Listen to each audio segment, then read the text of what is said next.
Dan pada akhirnya, akulah yang kalah. I'm lose. Aku menangis.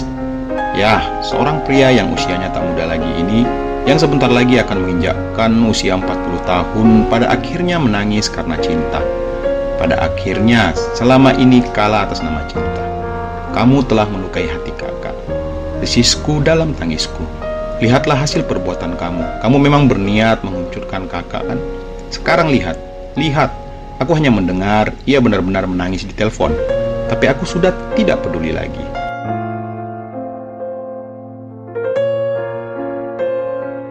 Kamu berhasil, lanjutku. Kamu berhasil menghancurkan kakak. Kamu berhasil melukai hati dan perasaan kakak. Kamu puas kan sekarang?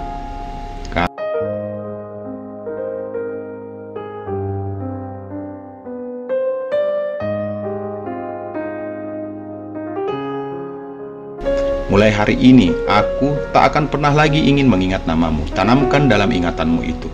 Selamat tinggal. Aku langsung menutup telepon dan segera memblok nomornya serta orang-orang yang ada hubungannya.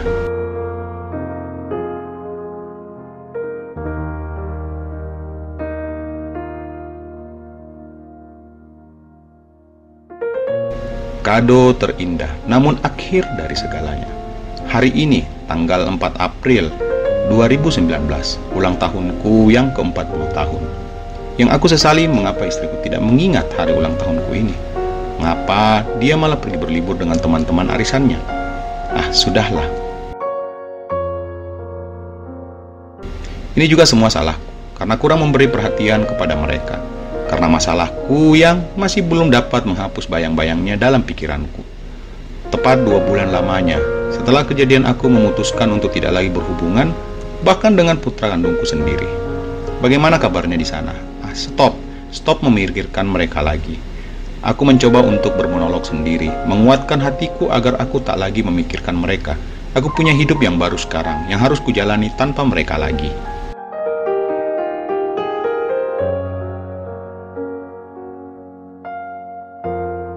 (10.35 WITA). Waktu yang ditundukkan pada arloji di lenganku saat ini ketika aku memarkir mobil di kantor. Sejak pagi, aku sibuk melihat pekerjaan pembangunan perumahan di daerah Nusa Dua sana yang sepertinya sebentar lagi akan rampung. Makanya, aku agak terlambat datang ke kantor. Setelah keluar dari mobil, Pak Sapam yang sedang menjaga langsung menghampiriku. "Siang, Pak. Kebetulan ingin menyampaikan ada tamu Bapak, sudah sejak tadi menunggu Bapak." "Oh, siapa? Perempuan atau laki-laki?" tanyaku.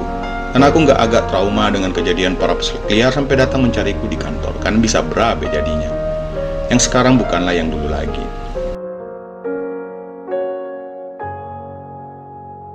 "Perempuan, Pak." "Waduh." Aku segera memutar otak secepat kilat. "Di mana orangnya, Pak?" "Sedang menunggu Bapak di lobi."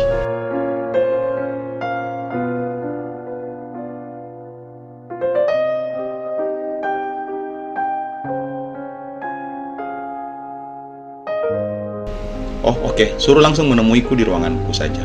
Aku mau membeli minuman di luar sekalipun mau mengambil uang di ATM," ujarku kembali. Setidaknya aku harus menyiapkan uang, karena biasa kayak gini nggak bakal mau pergi kalau aku nggak ngasih dia jajan. Ini semua karena ulahku sendiri juga sih. "Baik, Pak. Suruh ke ruangan saya aja langsung. Bukain aja pintu ruangan saya. Ya kamu tahu kan yang aku maksud. Jangan sampai ada yang melihatnya berlama-lama di kantor ini." "Paham dong, Bos," ujar si satpam yang memang sangat mengenal tabiatku sejak dulu, karena dia sudah bekerja di kantorku sejak awal buka.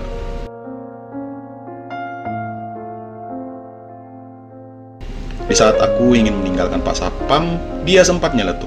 Tapi tumben, selera Pak Ivan sekarang ganti. Udah bukan yang seger-seger, malah yang ibu-ibu. Ibu-ibu? Perasaan aku nggak pernah berhubungan sama peselek liar di sana yang ibu-ibu deh. 100% semuanya cewek-cewek kampus atau pegawai bank. Apa mereka yang udah jadi korbanku kini sudah berubah menjadi ibu-ibu kah? Mungkin saja. Daripada panjang.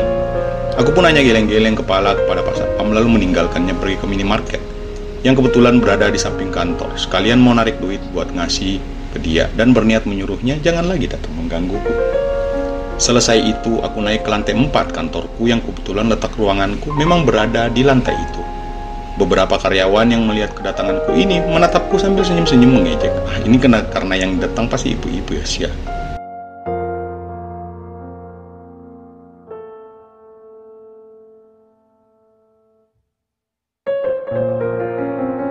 Sudah bukan rahasia umum lagi intinya. Tapi sekarang sudah tidak lagi sobat. Aku sudah berubah. Begitu pintu ruanganku buka,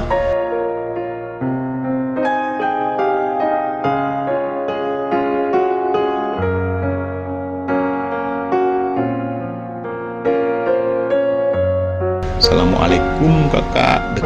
Coba tebak, bagaimana perasaanku kini? Kaget? Ya.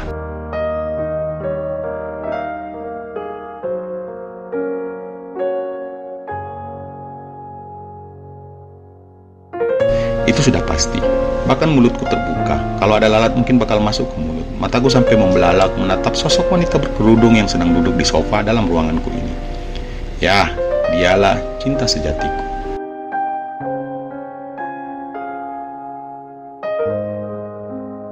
Kok masih berdiri di situ, Kak? Astaga, kamu. Kok kamu bisa sampai di kantor kakak? Ujarku yang tak tahu harus berkata apa lagi. Aku segera menutup pintu ruangan dan segera duduk di sampingnya. Kan tahu kantor kakak dari kartu nama kakak yang pernah diberikan.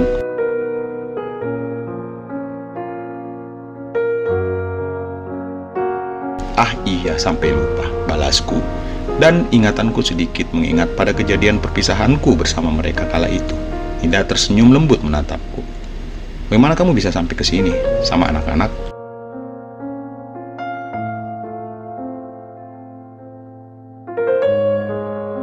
Tidak, Kak, sendirian ke sini dan alhamdulillah ada rezeki makanya bisa beli tiket pesawat. Lah kan dana di ATM kakak belum pernah digunakan juga. Baru 500.000 loh yang kamu gunakan. Itu hak Tama, Kak, bukan haknya. Dan jika di kemudian hari yang membutuhkannya, barulah Nida akan mengambilnya. Pun atas seizin kakak tentunya. Itu hak kalian, bukan cuma haknya. Ida tersenyum. Aku tak kuasa untuk tidak menyentuh tangannya. Maka secara perlahan aku menggerakkan tanganku. Dia tak menolak. Dia membiarkan aku menyentuh tangannya. Bahkan kini aku menggenggamnya erat.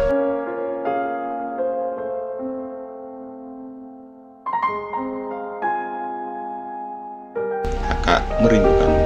Dia tersenyum. Tidak, kakak masih sulit untuk melupakan. Sama, Kak. Lalu mengapa saat itu kamu menyakiti kakak?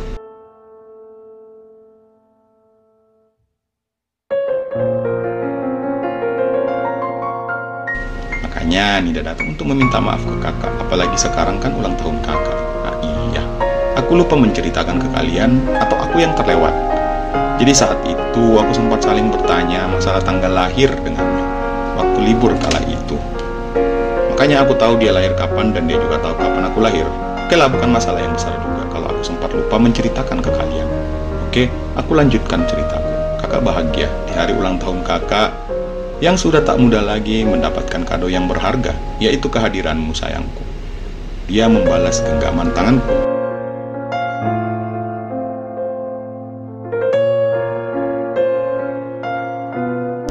Dan otakku langsung bereaksi. Izinkan kakak untuk bersamamu hari ini. Kakak ingin menghabiskan waktu bersamamu, boleh? Dia mengangguk. Aku mencintaimu, sangat mencintai.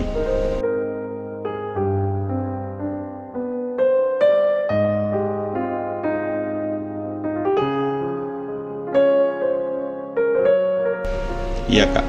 Ida tahu. Ya udah, jangan berlama-lama di kantor, nggak enak sama karyawan. Iya, Kak.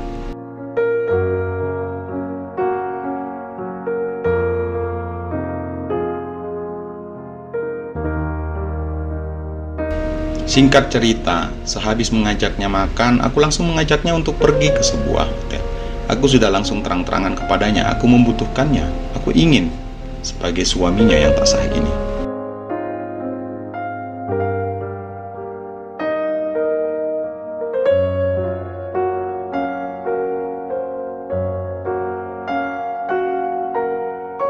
Ternyata dia tidak menolak. Dia bahkan mengakui jika dia juga sudah siap untuk melakukan semuanya. Karena dia sudah yakin, begitu dia menemuiku, aku pasti akan memintanya.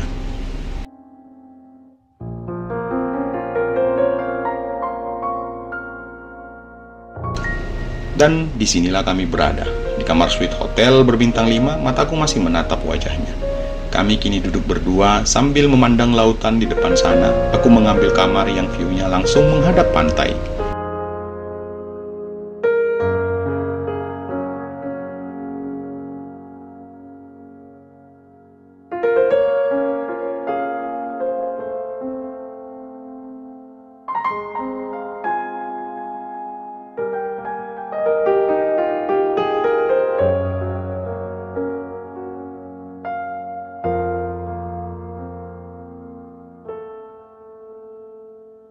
Sudah 5 jam lamanya aku bersamanya di hotel dan 2 kali bahkan aku melakukan. Aku sampai 2 kali, apakah kamu tidak takut akan? Ida sudah persiapkan sebelum kesini, Kak. Jadi insya Allah aman.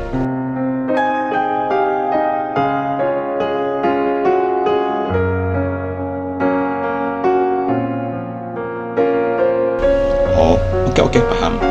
Setelah kami pakai, Nida minta aku memangku dan memeluknya dari belakang, kadang tiduran di pahaku.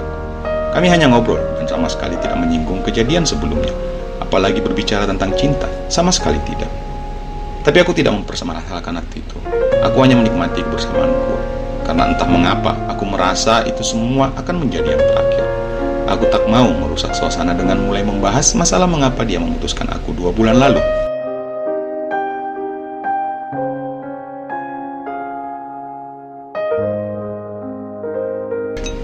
Biarlah dia yang memegang kendali. Kami hanya membicarakan hal-hal lain yang sama sekali nggak ada hubungannya dengan masalah kami kemarin.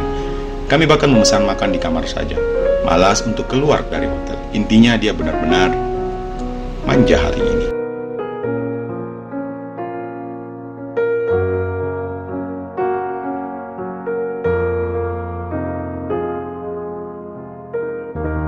Hingga malam pun mulai semakin larut. Kami tidur bersama, saling memeluk. Hingga pagi berganti, aku mengantarkannya ke bandara, karena rupanya dia hanya sehari saja menemuiku. Saat sudah tiba waktunya masuk ke pintu keberangkatan, itulah yang akhirnya menjawab semuanya. Dia mulai membahas masalah kami yang sebenarnya. Kak, mungkin hari ini adalah hari terakhir kita bertemu, dan semua yang terjadi pada kita sejak semalam juga adalah yang terakhir.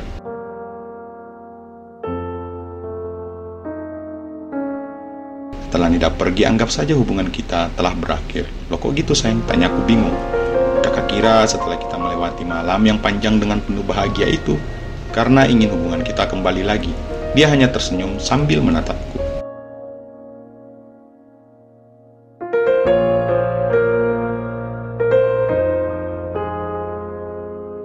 Tapi sejak kemarin kakak juga nggak nanyakan. Ya karena kakak pikir semuanya akan baik-baik saja, kataku lirih. Lalu apa maksud dari semua kejadian sejak kemarin itu?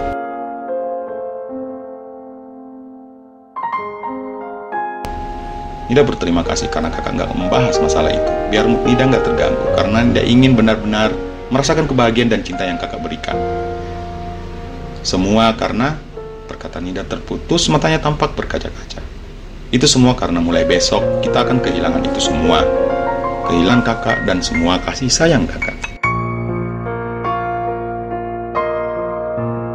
Sebutir air mata mengalir di pipinya. Aku berhenti dan menahan bahu Nida dan menariknya menghadap padaku. Aku memegang pipinya dengan kedua tanganku. Aku usap air mata itu dengan jariku, walau semakin banyak butir air mata Nida yang mengalir. Jika ini semua membuatmu jadi sangat sedih, kenapa kita berpisah? Jika kau izinkan, kakak akan selalu ada buat kamu. Gak bisa, Kak? Jawabnya sambil terseduh. Gak bisa, gak boleh. Kenapa gak bisa dan siapa yang bilang gak boleh?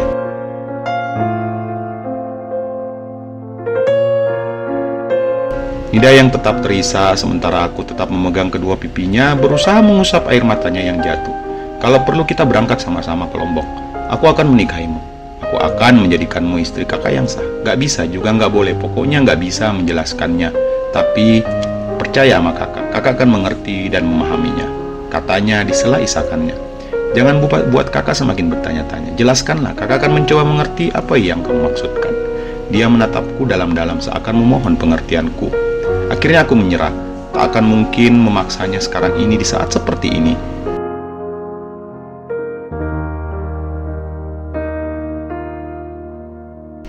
Maafkan, Kak, katanya lirih sambil menatapku. Kakak mau menolongku kan? Mohon kakak tolong luluskan permintaan ini. Asal kakak tahu ini juga sangat berat buatku. Aku terdiam, hanya mampu mengusap pipinya penuh kasih sayang. Dalam hati aku berkata, jangankan hanya minta berpisah. Jadilah pria yang baik, pria yang sayang dan mencintai keluarga. Jadilah seorang pria yang mampu menjadi imam bagi keluarganya. Kata-katanya lagi sambil menatapku. Tangannya bergerak menggenggam tanganku yang masih mendekap pipinya. Nida akan selalu mendoakan kakak. Akan sangat berharap kakak bisa berubah menjadi lebih baik lagi. Sayangi istri kakak, cintai istri dan keluarga kakak sepenuhnya. Tapi kakak menginginkan kamu. Dia tersenyum, dia menggelengkan kepala. Percayalah, itu nanti akan terjawab bila kita memang berjodoh.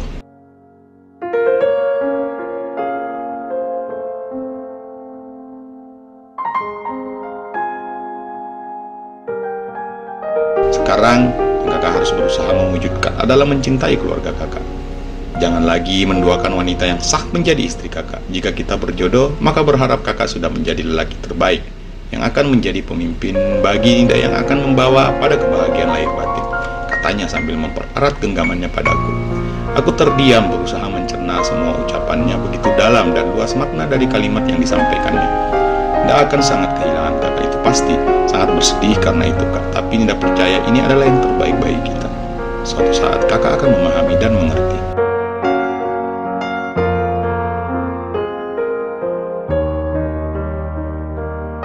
Gak bisakah kakak memohon kepadamu agar jangan memutuskan hubungan ini? Dinda menggelengkan kepala. Gak bisa kak, kan selalu mendoakan kakak, selalu berdoa agar yang terbaik selalu terjadi pada diri kakak. Kedua tangannya mengusap pipiku, menatap dalam-dalam dengan senyuman berhias air matanya. Dampingi kakak nih, ujarku pelan menahan agar air mataku tak tumpah. Doa Dinda yang akan selalu mendampingi kakak, katanya lembut menatapku sambil tersenyum. Sekarang berjanjilah, berjanjilah kakak akan berubah menjadi pria yang akan selalu mencintai keluarga.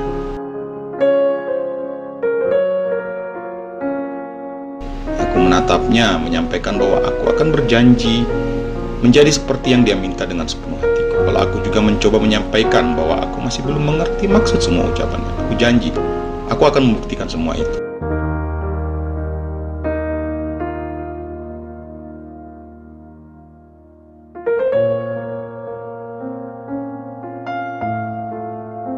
Tersenyum menatapku, tangannya tetap mengelus pipiku dengan penuh kasih sayang. Aku percaya sama kakak, katanya sambil tersenyum padaku, mengacungkan wajahku penuh harapan. Ting tong, di saat suara dalam speaker bandara mulai memberitahukan jika para penumpang pesawat dipersilakan masuk ke dalam ruang tunggu. Di saat itulah aku mulai merasa seluruh persendianku akan mati rasa, yang artinya sudah saatnya perpisahan ini terjadi.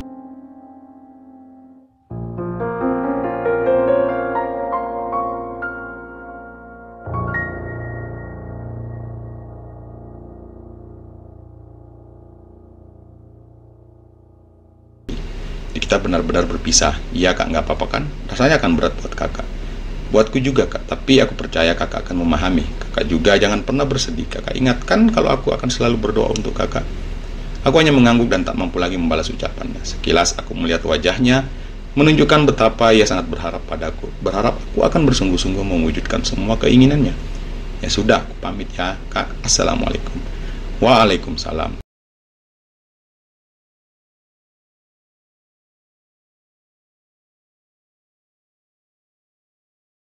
Dan setelah ia menyalip punggung tanganku, saat itulah aku mulai merasakan betapa aku tersakiti. Amat sangat sakit rasanya. Aku hanya bisa menahan segala rasa, menahan kepergiannya yang mulai menghilang di balik pintu keberangkatan.